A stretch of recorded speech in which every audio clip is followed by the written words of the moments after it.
The Storm Sentinels chapter was founded in the late 40th millennium during the event known as the 25th Founding.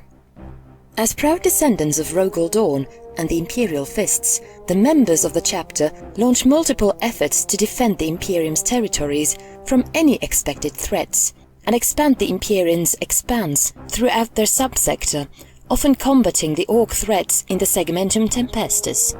They specialize in ranged combat and siege warfare, and they are known for their unorthodox tactics to make up for the situations not included in the Codex Astartes. Their members are trained to be uncanny marksmen with the ability to hit enemies within the heaviest of cover. They travel the subsector on their fortress monastery battle barge Hammerfall to mobilize forces quickly when threats arise. Their first record of service to the Imperium dates back to 873 M41 in the chapter-wide expansion effort against feral Orc clans, gaining 4 planets: Iris Prime, Ignis 8, Axelis, and Hyris 60. However, it is possible that the chapter has served in defending the Imperium before this record, as there have been reports of Blue and Grey Astartes defending against feral Orc invasions within the Segmentum Tempestus. These Orc Purge reports reached to the shattered remains of Orc War Skullnapper, causing its warboss to gain confidence in his forces again and launch a war on the Storm Sentinels subsector with his remaining 1 million Orcs, first invading the feral world's Ignis 8 due to its open wastelands being advantageous to Orcs in battle. Small patrol fleets of the Imperial Navy reported to the Storm Sentinels of an Orc fleet attempting an invasion of Ignis 8. Chapter Master Lucius Remus met the war on the ground with his full chapter. Many Space Marines died in this conflict, and the main bulwark of the chapter was surrounded by the Orcs, until the chapter master, accompanied by 2 squads of Vanguard veterans and 3 squads of assault marines, baited the war into one of the planet's mountain ranges. Stationed there were multiple Devastator squads, which gunned down the remains of the war, while the chapter master and his strike force fought warboss Skullnapper and his accompanying hordes with a new tactic called Lightning Fall, in which Space Marines with jump packs would fire at the target and charge it after firing. Then they would retreat and fire again. The chapter wiped out the war, however, at the cost of heavy casualties, including 2 assault squads that served in the chapter master's strike force. After this battle, Chapter Master Remus sent the 3rd Company to hunt down and kill the remainders of the Orc War Skullnapper on the Agriworld Covius 3 before their numbers increased once again. On their way, the company came across a space hulk and investigated it. It was an ancient battle barge dating back to the Horus Heresy, converted into Tyrannid spawning grounds. On the battle barge was 2 suits of cataphractii armor, which were then donned by the captain and lieutenant of the chapter. The company fought against the hordes aggressively on the battle barge, clearing it until no Xenu was left alive. The company, suffering 70 casualties, continued with its mission to purge the remains of the war on the agri-world of Covius 3, and the chapter suffered more losses to War Skullnapper's remaining forces. However, all the Orcs were purged. The planet was then re-established as a forward base for the Astra Militarum's regiments from Iris Prime. The 3rd Company returned to the Fortress Monastery battle barge of the chapter Spearhead, with only 13 Space Marines remaining from the brutal battles encountered by the chapter. With the 3rd Company in shatters, the members of the chapter recognized the captain of the 3rd Company, Noctis Antelis, as unfit to lead. The captain was found dead soon after in his quarters, with bruises and punctured torso, with 5 stab wounds and a shattered rib cage. His death caused the seeds of distrust to sow itself within the chapter, and Lieutenant Lysander Solarius took the captain's place. The chapter librarian was called to investigate the case. However, he found no leads other than someone on the ship was responsible for killing the captain, and he traced the killer to a serf empowered by Khorne. It is during this time that Orc War Skull Boiler begins an invasion on Covius 3 as an act of vengeance against the Storm Sentinels. It was discovered at this time that the Third Company raided the war's camp while purging the remains of Skullnappers war on the planet. This infuriated Skullboiler, and he gained more members to take back the planet. The Iresian regiment on the planet fended off against the war alongside the full force of Storm Sentinel Chapter and Nighthouse Chroma.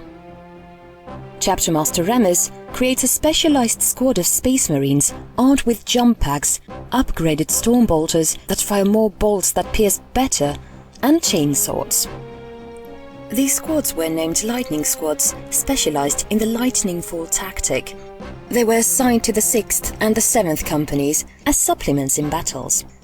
Accompanied by these squads, the Chapter Master, the captains of the 2nd, 3rd and 6th Companies, and Commissar Atreus Brelis led a spearhead on the weaker flanks of the war's force to kill the leader and to exterminate as many Orcs as possible.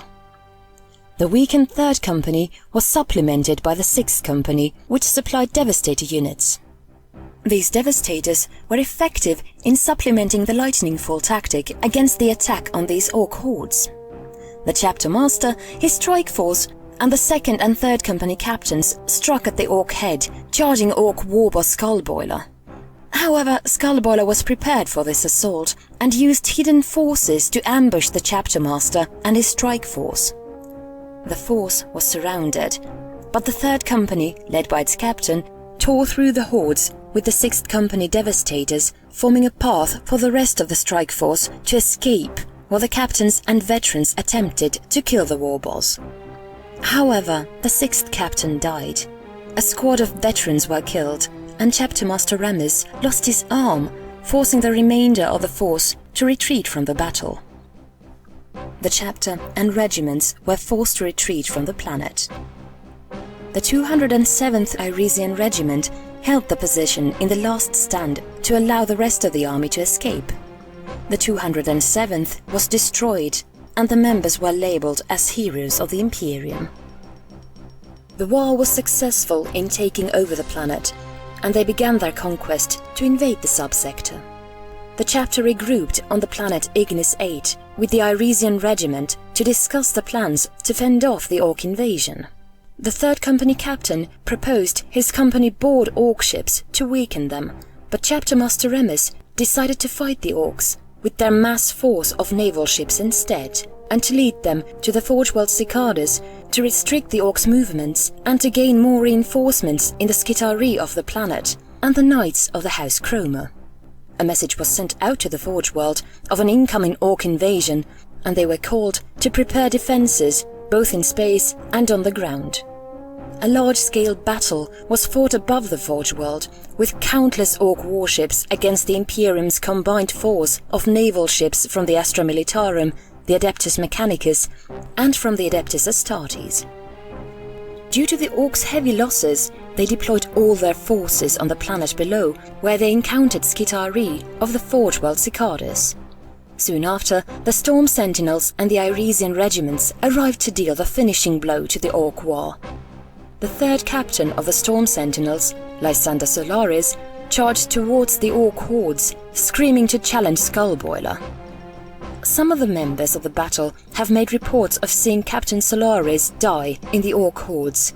However, after many hours, a loud scream was heard, and the Orcs started fleeing, some being gunned down by Imperial forces. After the chaos settled, Captain Solaris was seen on a rock, holding the warboss Skullboiler's head in victory. After this, the Imperium's forces advanced and purged the remaining Orcs of Skullboiler's war. During the recruitment of new aspirants, on Ignis 8, Captain Solaris challenged Chapter Master Remus in the chapter's annual battle for Ascension, in which a member of the chapter challenges the Chapter Master for his rank. Solaris and Remus fought against each other in a gruesome match, both trading blows, until Remus was knocked down by Solaris, who then raised his weapon and slew Remus. The audience was shocked to see Captain beat the Chapter Master, and to see one of their greatest Chapter Master's corpse lying on the ground. Solaris was sent to the chapter chaplain for reconditioning and a mental examination. Solaris revealed himself to the chaplain as someone who the Chaos God Khorne blessed with almost unrivaled power. He then slew the chaplain and began his rule over the chapter. He led the chapter in constant xenopurges within the Segmentum Tempestus. Within 10 years, he was able to colonize 4 planets, which were heavily defended by xenospecies. During this campaign, the chief librarian called Inquisitor Mortag Derm to investigate the chapter's chaplain's disappearance.